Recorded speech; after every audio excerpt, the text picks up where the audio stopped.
Hey, what's up everybody, it is Harbinger, and this is a long-awaited video where I discuss my manga Singularity. Singularity is a manga that I have up and coming that will be soon arriving to where all of you guys can read it and everything. And in the story, we look at our main character Rigel, who on a journey with his friends is trying to find the man that killed his father. And in this story, Rigel's will, Rigel's determination, everything about Rigel's character will be tested and in a sense flipped on its head. And the same can also be said with his friends.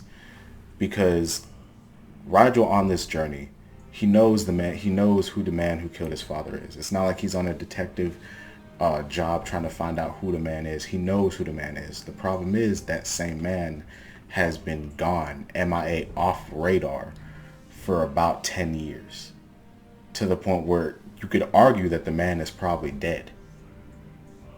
But something in Rigel's gut tells him that this man is alive, and that's why he's still been looking for this guy, despite having no idea, barely any leads, and no indication of where this guy could possibly be at. In Rigel's mind, this guy is hiding. To everybody else, this guy is dead. I'm telling you guys right now, this guy is very much alive, and he's not hiding anywhere. If anything, the dude is chilling.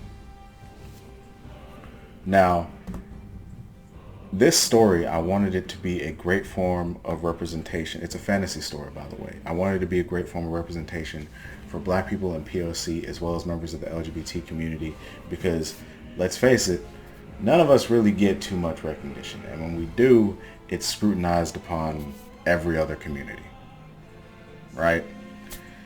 So I wanted this to be a story that can be for us, for everybody, all inclusive. And in this story, we'll have magical beasts. We'll have a magic power system. Some magical beasts will have a second stage, almost like this is Dark Souls or something. We'll have primordial beasts. There's a whole religion in this series that I made. And there's 6 kingdoms. 6 kingdoms that take up massive amounts of land and territory, to where you can see so many different types of cultures that are inspired by our real world. Okay, I didn't want to just make up a bunch of random cultures and everything. Like I said, I wanted this to be inclusive. And that's what I feel like I've done, and that's what I'm continuing to do while I flesh out these different kingdoms and these different cultures, these different avenues, these different realms that these people go into. Besides the 6 kingdoms, there's several other realms that you could even argue are bigger than the 6 kingdoms. There's a heaven, there's a hell. Obviously they're not named that, but there's a heaven and hell in the story, as well as obviously the realm of earth. This isn't some one and done type story. I've set this thing up to have a prequel where we see Rigel growing up, because I set this story right now with Rigel on his journey.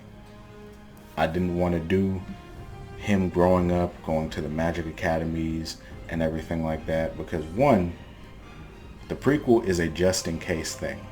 I have started the prequel, but it's a just in case thing. Meaning, if this story, which even though I have a feeling that it will go great, if it doesn't and everything, I don't want to worry about the prequel when people didn't even want to worry about this. You feel what I'm saying? Different inspirations for this manga are Magi, inspiration from Ruby, and I've been inspired by so many different avenues, so many different characters, even some video game characters I've been inspired by. And in general, I just want to share this story with you guys.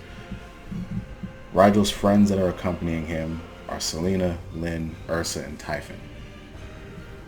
Each one of them has their own magical abilities. I can go into each one of their personal stories in a different video separately, but for now, I just wanted to let you guys know just a general, short, very, very short synopsis of what this story is about. In a sense, a revenge story, or a revenge story that turns out to be so much more as the story progresses. It just turns from something so short-sighted to something that just grows along the way, and that's what I wanted it to be. Another big inspiration for the story, and I'll say this before I go, is Castlevania. You guys know in Castlevania how they were able to have so many different characters, and almost every single character seemed like they were the main character. They all had their own stories. They all had their beginning, ending, their beginning, middle, and end, and we loved it, and they did it so well.